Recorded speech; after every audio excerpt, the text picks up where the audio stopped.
परिचय। भारी बारिश के बाद गड्ढे कीचड़ वाले पानी से भर गए हैं। 12 साल के एक उत्सुक लड़के दिनेश ने कीचड़ को पानी से अलग करने की कोशिश की। देखते हैं कि वो साफ पानी हासिल करने के अपने इस काम में कहां तक कामयाब होता है। उद्देश्य।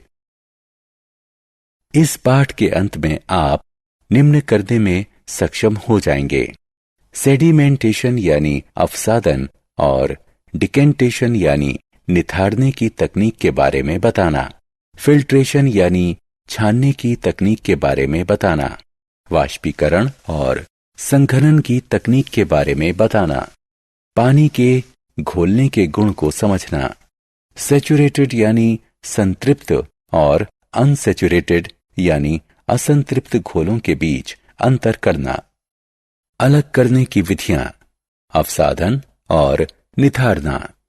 दिनेश ने एक बीकर को कीचड़ वाले पानी से भर दिया और कुछ समय तक इसे बिल्कुल नहीं छेड़ा। कुछ समय के बाद वो बीकर को देखकर हैरान रह गया। वो क्यों आश्चर्यचकित हुआ? आइए इसका कारण जानें। बीकर में पानी एकदम साफ था। मिट्टी क्योंकि भारी होती है इसलिए वह बीकर की तली में बैठ गई, जबकि पानी उसके ऊपर मौजूद था। बीकर की तली में मिट्टी के जमने की इस प्रक्रिया को अवसादन कहा जाता है और जो मिट्टी नीचे जमा हुई उसे अवसाद या तलछट कहते हैं। दिनेश ने इस मिश्रण में से पानी को अलग करने के लिए साफ पानी को बिना अवसाद को हिलाए दूसरे बीकर में डाल लिया। अवसाद को तरल से अलग करने की इस प्रक्रिया को निथारना कहते हैं। इसी तरह अलग करने की कुछ अन्य विधियां भी होती हैं। आइए इस पाठ में उनके बारे में पता लगाएं। अलग करने के तरीके। छानना। बच्चों, चाय बनाने के बाद हम इस मिश्रण को एक छलनी में डालते हैं। चाय छलनी के छेदों से गुजर जाती है और चाय की पत्तियां छलनी में रह जाती हैं। अलग करने की इस प्रक्रिया को फिल्ट्रेशन या छानना कहते हैं। लेकिन छानने की यह प्रक्रिया किसी तरल में घुल चुकी ठोस चीजों को अलग नहीं कर सकती। कभी कभी किसी ठोस चीज के महीन कण उस छलनी से भी पार निकल जाते हैं, जिसका इस्तेमाल छानने के लिए किया जाता है। ऐसी स्थिति में फिल्टर पेपर का प्रयोग किया जाता है। फिल्टर पेपर एक ऐसा खास तरह का कागज होता है जिसमें छोटे छोटे लाखों छिद्र होते हैं। तरल तो इन छिद्रों में से निकल जाता है, लेकिन ठोस कण फिल्टर पेपर पर ही रह जाते हैं। फिल्टर पेपर में से जो तरल गुजर जाता है उसे फिल्ट्रेट या छना हुआ तरल कहते हैं। जो ठोस कण फिल्टर पेपर पर ही बचे रह जाते हैं उन्हें रेजिड्यू या अवशेष कहते हैं। ऐसे मिश्रणों को अलग करना जिनमें 2 से ज्यादा चीजें हों। आइए अब एक प्रयोग करते हैं। अगर आपको पानी, रेत और नमक वाला मिश्रण दिया जाए तो आप इन तीनों चीजों को अलग अलग कैसे करेंगे?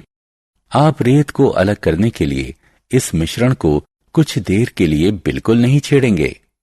रेत क्योंकि भारी होता है और पानी में घुलता नहीं है, इसलिए वह बर्तन की तली में बैठ जाता है। फिर इस मिश्रण को रेत अलग करने के लिए निथारा जाता है। नमक क्योंकि घुलनशील होता है, इसलिए वह पानी में पूरी तरह घुल जाता है। ऐसा वाष्पीकरण और संघनन के जरिए किया जाता है। आइए देखें कि इन 2 शब्दों से हमारा क्या तात्पर्य है। अलग करने के तरीके। वाष्पीकरण और संघनन। जिस प्रक्रिया में पानी को गर्म करके भाप कणों में बदला जाता है उसे वाष्पीकरण कहते हैं। जिस प्रक्रिया में भाप के कणों को पानी में बदला जाता है उसे संघनन कहते हैं। जब हमें पानी में घुले हुए नमक के मिश्रण को अलग अलग करना होता है तो हम इस घोल को एक केतली में डालकर उसे ढक्कन से ढक देते हैं। पानी गर्म होकर भाप कणों में बदल जाता है जो केतली के मुंह से निकलने लगते हैं। इस पानी को तब तक गर्म करते रहिए जब तक सारा पानी भाप कणों में परिवर्तित नहीं हो जाता। अब केतली में सिर्फ नमक ही बचा रहेगा। तो इस प्रकार इस प्रक्रिया के जरिए पानी में घुले हुए नमक को पानी से अलग किया जा सकता है। पानी को ऊष्मा के जरिए भाप कणों में बदलने की इस प्रक्रिया को वाष्पीकरण कहते हैं। पानी प्राप्त करने के लिए नमकीन पानी को गर्म करने के दौरान बर्फ वाली एक तश्तरी को केतली के मुंह के ठीक ऊपर पकड़िए। जब केतली के मुंह से निकलने वाली भाप बर्फ वाली प्लेट के संपर्क में आती है तो ये घनीभूत हो जाती है और इससे पानी बन जाता है। इस प्रक्रिया से हमें पानी वापस मिल जाता है। भाप के कणों को पानी में बदलने की इस प्रक्रिया को कंडेंसेशन यानी संघनन कहते हैं। पानी के घुलने वाले गुण। पानी एक ऐसी चीज है जिसमें बहुत सारी चीजें घुल जाती हैं, लेकिन कुछ चीजें ऐसी भी हैं जो पानी में नहीं घुलती। आप रेत, दूध, नींबू का रस और मोम इकट्ठा कीजिए, थोड़ी चीनी और नमक भी लीजिए। इन चीजों को अलग अलग पानी में घोलने की कोशिश कीजिए। आपको क्या पता चलता है? उसकी एक तालिका बनाइए। आप जो तालिका बनाते हैं उसकी तुलना स्क्रीन पर दिखाई गई तालिका से करिए। संतृप्त और असंतृप्त घोल। चलिए अब एक और प्रयोग करते हैं। एक बीकर लीजिए और उसमें थोड़ा सा नमक घोलिए। इस घोल में और नमक मिलाते जाइए।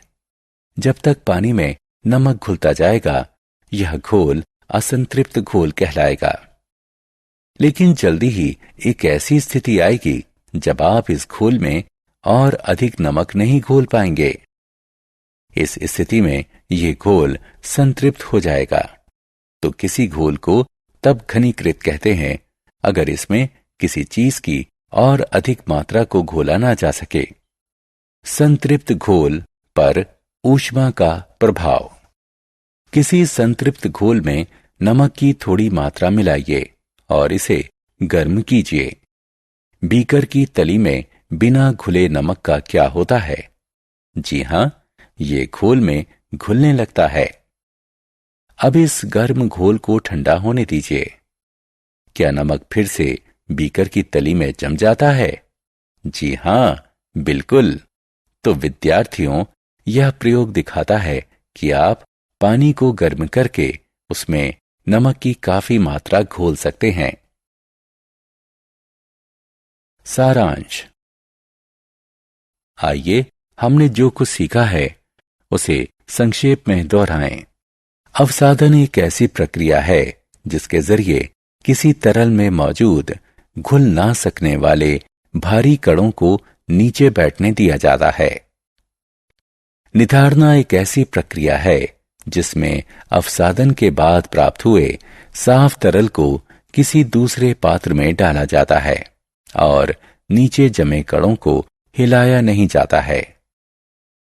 छानना एक ऐसी प्रक्रिया है जिसमें किसी मिश्रण के एक अघुलनशील ठोस पदार्थ को इसके तरल तत्व से एक फिल्टर के जरिए गुजारकर अलग किया जाता है। पानी को गर्म करके उसे भाप कणों में बदलने की प्रक्रिया को वाष्पीकरण कहते हैं। भाप के कणों को पानी में बदलने की प्रक्रिया को संघनीकरण कहते हैं।